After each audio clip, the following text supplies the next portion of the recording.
आज आप एक शानदार कहानी सुनने जा रहे हैं। ऐसी कहानियां बहुत कम सुनने को मिलती है। कहानी शुरू होती है जावेद अख्तर साहब और शायर लुधियानवी की। वाह भाई वाह। शायर लुधियानवी मिजाज के फकीर थे, पर बड़े खानदानी और रॉयल आदमी। वाह भाई, रियली। तो जब यहाँ जावेद अख्तर साहब आए ना, तो नए नए थे, तो स्ट्रगल कर रहे थे, परेशानियां देख रहे थे। तो एक दिन शायर लुधियानवी साहब क्या कहे, बोले शायर साहब, बोले हाँ, बोले यार बहुत तकलीफ में हूँ, थोड़ा स्ट्रगल कर रहा हूँ, थोड़ा पैसे की तकलीफ है। तो उन्होंने बोला बरखुरदार, ये फेज तो हमने भी देखा है, कोई चिंता की बात नहीं, ये तो निकल जाएगा। पर इतने शांत, बोले यार कुछ क्या करूं। शाहिर साहब क्या थे कि किसी की समस्या को देखते थे ना, उसके बिना बताए भी उसकी हेल्प करना चाहते थे। तो वहां पे एक टेबल पड़ी थी, उन्हें बोला यार जावेद बाकी कुछ नहीं, एक छोटा कुछ काम पड़ा उधर से ले ले। वो टेबल के नीचे 200 रुपया पड़ा था।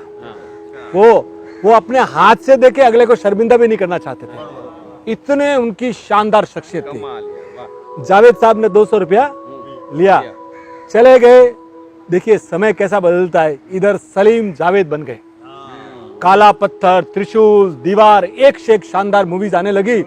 इनका भी सितारा एकदम चमकने लगा। ये और शाहिर साहब दोनों साथ में काम करने लगे। ये तो लिखते थे स्टोरीज और गाने लिखते थे शाहिर साहब, और जावेद साहब कई बार मस्ती मस्ती में बोलते थे कि शाहिर साहब आपका 200 रुपया मैं नहीं दूंगा, आपका 200 रुपया। वो जो साथ में बैठे थे ना, वो बोलते रहते थे ये 200 रुपया क्या माजरा है। बोले आपको, शाहिर साहब मुस्कुरा देते थे कि जावेद जाने और आप जानो। ये बातें चलती रहती। और एक दिन अक्टूबर का दिन आता है 1985, 25 अक्टूबर। डॉक्टर कपूर जो शायर लुधियानवी के पर्सनल फिजिशियन थे, उनका फोन आया जावेद साहब के पास कि शाहिर साहब नहीं रहे।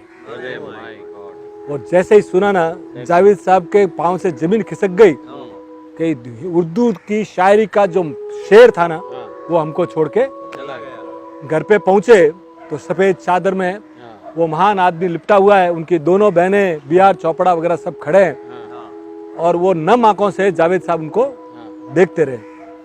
सुबह ये जो जू कब्रिस्तान है ना, जहाँ मोहम्मद रफी साहब, तलत मोहम्मद साहब, मधुबाला, एक से एक जो हिंदुस्तान के आला कलाकार हुए, जिनको यहाँ सुपुर्दे खाक किया गया, दफनाया गया, वहां पे शाहिर साहब को लेकर गए। शाहिर साहब वहां पे पहुंचते, वहां जैसे पहुंचे पूरी पब्लिक आई हुई है।